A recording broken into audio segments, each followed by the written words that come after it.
saben, este es un concierto, celebración, homenaje a las primeras mujeres del tango canción que se apropian de su persona en femenino, que dejan de estar vestidas de varón y enunciando vestidas de varón y se ponen su vestido y empiezan a enunciar como mujeres. Se hacen cargo de su persona de mujer. Hace 90 años.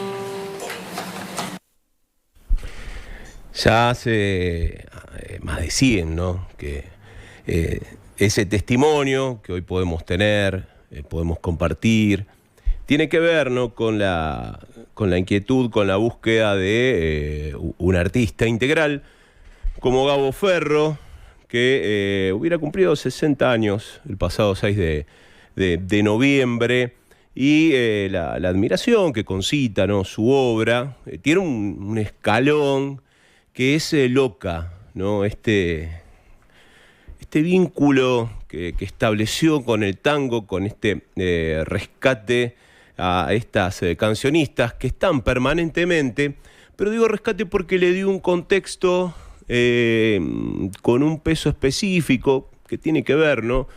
No solamente con la condición de artista de Gabo Ferro, sino también con el historiador, con ese trabajo delicado y profundo que pone nuevamente en valor a todas estas cancionistas, a Tita Merelo, a Azucena, a Sofía Bozana, da Falcón, suenan permanentemente, son familiares nuestras, a Tania también, y lo hizo a través de lo que fue primero este espectáculo, después un disco póstumo, un libro, y hay alguien que trabajó en este trabajo, y tenemos el gusto realmente y el placer de que esté del otro lado de la línea, ¿no? Para que nos transmita lo que implicó ello.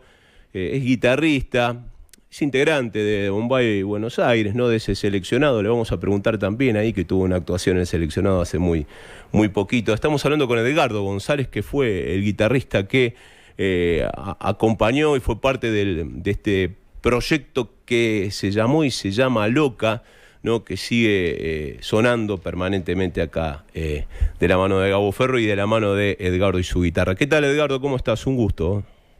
¿Y qué tal? ¿Cómo va? El gusto es mío. Muy bien, buenos días. Bueno, escucharlo, ¿no?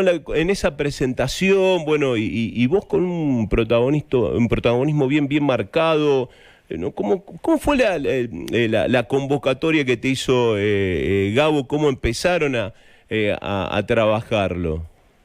Mira, vos sabés que justo estaba recordando cuando vos, en esta introducción que hablabas de su carácter de artista integral, que si bien, bueno, después cuando se publicó póstumamente el disco, también hubo un libro que es una especie de apéndice porque contiene las letras, contiene algunas fotos, textos, entre otros un texto mío, muy vinculados al proyecto en sí, a lo musical del proyecto.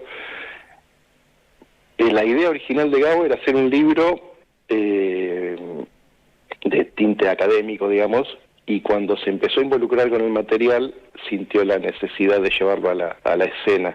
Así que el proyecto original era un libro, digamos, un libro más de eso, en su rol de historiador. Y después, bueno, y cuando decidí llevarlo a la escena, me convocó, me escribió por Facebook. O sea, teníamos como, obviamente yo lo conocía, él también tenía un conocimiento no particularmente de mí, sino del grupo de Bombay Buenos Aires, que recién lo mencionabas, y me escribió, y obviamente le contesté al toque, me pidió el número, ya me llamó enseguida, hablamos ahí. Esto fue un viernes y el lunes ya estábamos ensayando. Me dice, bueno, juntémonos a ver si funciona. Yo sin compromiso, vemos qué onda. Y el lunes nos juntamos y obviamente, bueno, funcionó. Y bueno, fue un trabajo bastante vertiginoso porque esto fue en agosto del 2018, a principios de agosto. Y el 15 de diciembre estábamos o sea, llegamos a hacer 2 conciertos nada más públicos y 2 hicimos también en un ámbito académico, y en agosto comenzamos los ensayos, y que encima yo en medio de y en diciembre hicimos el estreno en el Torcuato Tasso, que o sea que fue bastante poco tiempo para digamos para armar, para construir todo para trabajar sobre el material, ahí armar el repertorio y llevarlo ahí al escenario del Tasso. ¿Cómo lo fueron trabajando, no, musicalmente? Él también es músico, te iba pasando ideas y conceptos y después vos lo laburabas, ¿no? ¿Cómo fue el diálogo ese? Y fue, o sea, sí, fue, a ver, él me habló de la idea conceptual que recién vos comentaste de manera muy precisa. Entonces él tenía, ya como te decía, bueno, en su idea él había iniciado el trabajo de investigación, había mirado algunas películas, bueno, el repertorio por ahí más conocido, más de la superficie, más popular, como que yo no sé, qué me han hecho sus ojos, o sea, como algunos de los temas más conocidos los tenía más a mano, y ahí empezamos a hacer una especie de ida y vuelta de ideas de repertorio, y los ensayos larguísimos de 4 horas, 5 horas, y mucha charla y también mucha construcción de una idea estética que no implicara hacer algo como que tuviera un sentido también de como de algún modo, a ver, la idea era que ese repertorio y eso que comenta Gabo ahí también en la pequeña introducción que pasaste en el audio, tuviera también un sentido de ser comunicado dentro en un contexto de contemporaneidad, y para eso hay que hacer no un trabajo evocativo, sino un trabajo de una construcción estética que tenga, como sea, un sentido de que se lleve a escena en ese momento fue el año 2018. Así que entonces fue yo te digo, un trabajo muy arduo, muy intenso, porque el tiempo fue bastante acotado y bueno, fue extraordinario, o sea, yo lo disfruté muchísimo, me divertí muchísimo, también un tipo extraordinariamente divertido, muy generoso, y bueno, nada, fue la verdad que fue, para mí como experiencia, fue extraordinario. Bien, y vos algunas, obviamente, ¿no? Tenías, ¿no? las versiones, ¿no? Originales, que compartimos, ¿no? con la gente, que han quedado muy pocas, ¿no? Porque la época de oro de las cancionistas, por características propias, no tiene mucha producción discográfica. Recién inclusive se van conociendo otras versiones o algunas que no estaban disponibles porque tampoco había una masividad en ello, ¿no? En ese soporte, pero sí era algo que estaba permanentemente, ¿no? Sonando esas voces. Sí, fue una etapa en la que tuvo más vínculo con la industria cinematográfica que con la discográfica, que también obviamente están los registros de los discos, pero de hecho mucho material en la etapa esa que fue en paralelo de investigación y de realización, también hay bastante material tomado de las películas. O sea, hoy por hoy están más mucho material de eso está más en los soportes tipo YouTube que en las plataformas bueno, han quedado por ahí seguramente materiales físicos, vinilo, pero por ahí no está todo reeditado y llevado digamos a los medios en los que hoy se circula más la música, que son las plataformas, mayormente las plataformas digitales. Así que sí, bueno, fue una época de oro y de mucha masividad de estas compositoras e intérpretes. Sí, formaban parte de los elencos radiales, por ejemplo, ¿no? La música en vivo. Sí, radiales, sí, teatro. Pues es muy escénica en el sentido, sí, de la teatralidad que tiene también el material, por eso mismo, por haber sido también en gran medida parte de la industria del teatro y del cine. Sí, y la versatilidad, ¿no? que fue trabajando cuando uno hace el recorrido del disco, que compartimos aquí con la audiencia y lo vamos a hacer ahora obviamente, ¿no? Pero encuentro una versatilidad de acuerdo a las características, a las particularidades de esas cantoras, cancionistas así denominadas, bueno, con una carga eran actrices también, ¿no? Maravillosas por cierto, ¿no? Pero que cómo fue también detallando en eso, cómo fue recayendo, bueno, vos también desde lo musical, ¿no? Lo vas marcando, ¿no?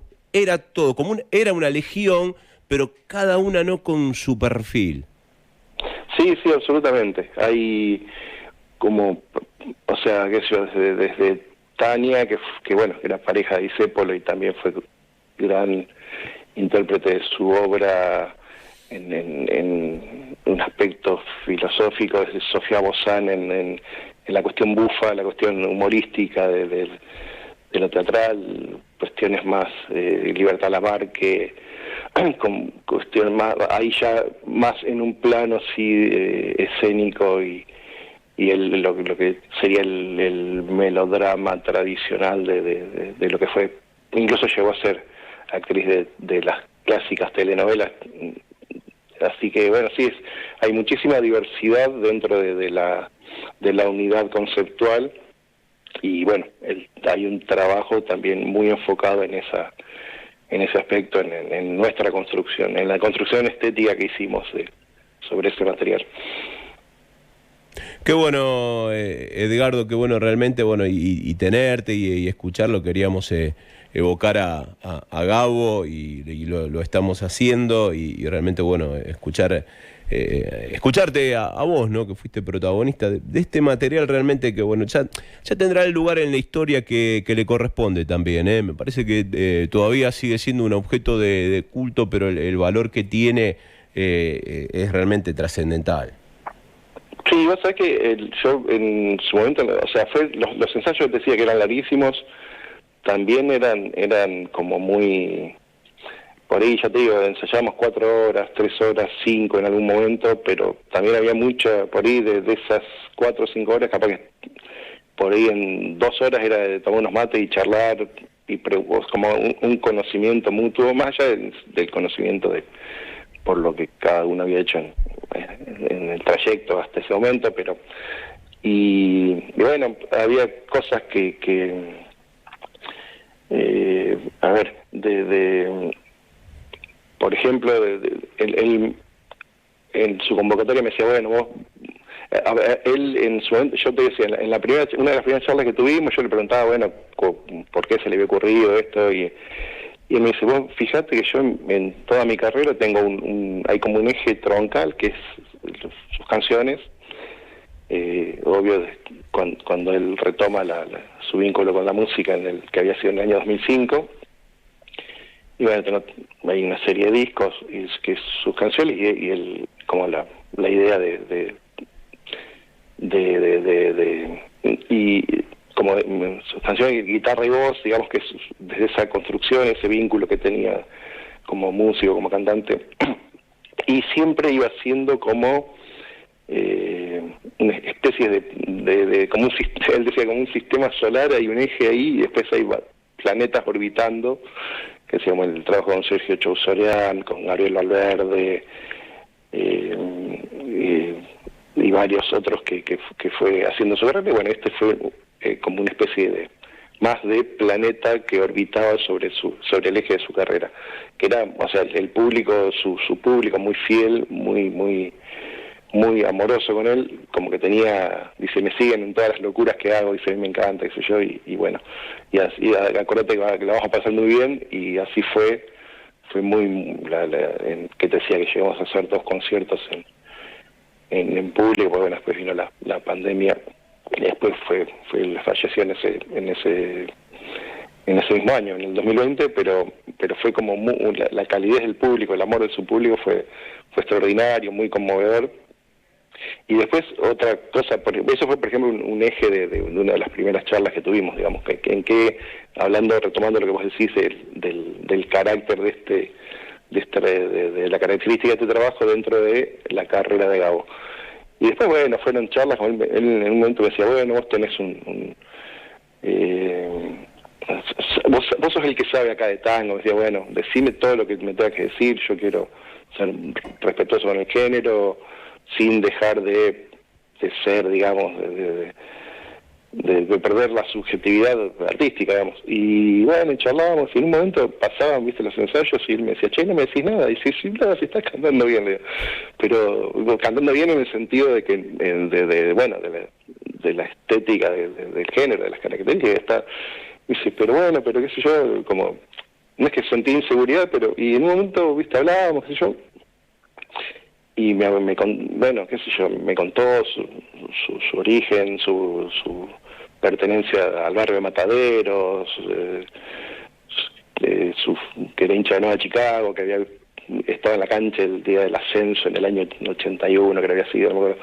Bueno, ves, le digo, si sos más porteño, le digo, cuando tenés una porteñidad barrial como hiper arraigada, ¿cómo no va a cantar tango con naturalidad? Le digo, o sea, como dejate joder y cantarlo, disfrutar, viste, como tenía cierta como obsesión en que fuese un trabajo bien, o sea, desde adentro del género, y ahí como me decía, bueno, esto decía, vos decime lo que me tenga que decir, y yo al no decirle nada, después en esa charla decía, bueno, hablando de su vínculo barrial, decía, pero que está claro, tenés una oportunidad super barrial, y desde ahí o sea, tenés una naturalidad para abordar el género con total solvencia, así que bueno, son cosas que te voy recordando así de las charlas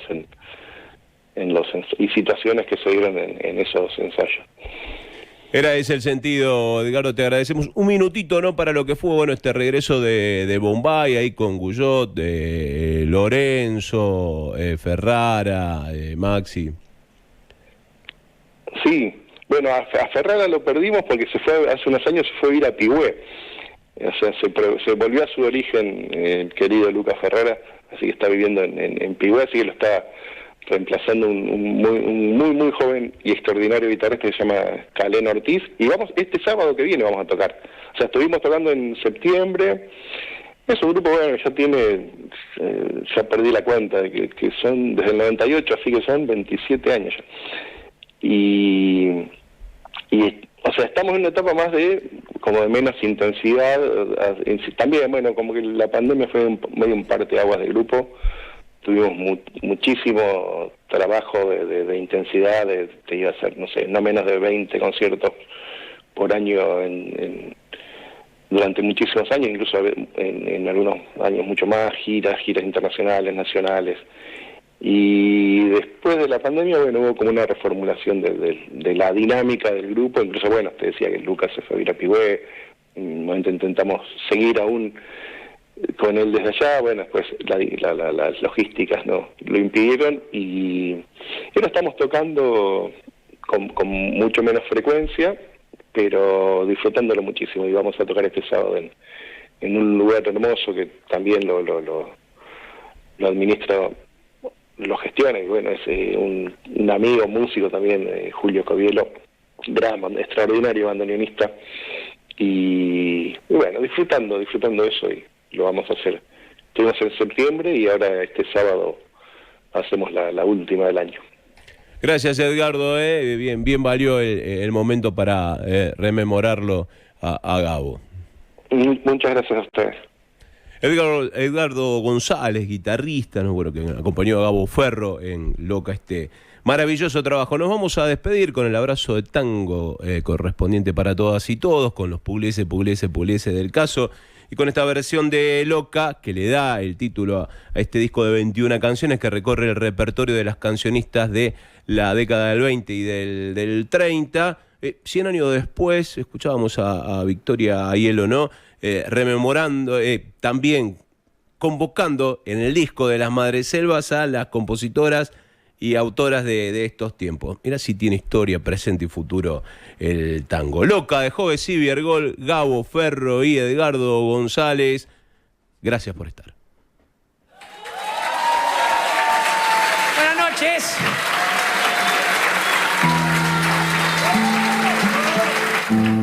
Como saben, este es un concierto, celebración, homenaje a las primeras mujeres del tango canción que se apropian de su persona en femenino, que dejan de estar vestidas de varón y enunciando vestidas de varón y se ponen su vestido y empiezan a enunciar como mujeres. Se hacen cargo de su persona de mujer. Hace 90 años. Loca, me llaman mis amigos, que solo son testigos de mi liviano amor. Loca, que saben lo que siento, ni qué remordimiento se oculta en mi interior. Allá muy lejos, donde el sol cae cada día, un tranquilo hogar había, y en el hogar unos viejos. La vida su encanto era, una muchacha que huyó sin decirle dónde fuera, y esa muchacha soy yo. Ya no existe más la casa, ya no existen más los viejos, y una muchacha muy lejos, sufriendo la vida pasa, y al caer todos los días en aquella tierra el sol, caen con él mis alegrías y muere mi corazón. Loca, me llaman mis amigos, que solo son testigos de mi liviano amor. Yo tengo con alegría que disfrazar mis tristezas y que hacer de mi cabeza las pesadillas huir. Yo tengo que ahogar en copas la pena que me devora cuando mi corazón llora. Mis labios deben reír. Loca, me llaman mis amigos, que solo son testigos de mi liviano amor. Yo si a un hombre lo desprecio, tengo que fingirle amores y admiración cuando es necio, y si es cobarde, temores. Yo que no he pertenecido al ambiente en que ahora estoy, no he de olvidar lo que he sido, ni de olvidar lo que soy. Loca, me llaman mis amigos, que solo son testigos de mi liviano amor. Loca, que saben lo que siento, ni qué remordimiento se oculta en mi interior.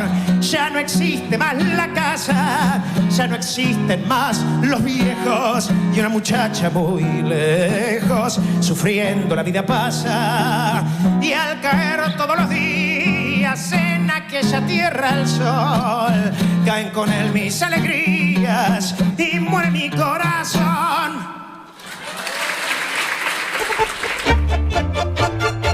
En la radio de RTN, Metatango.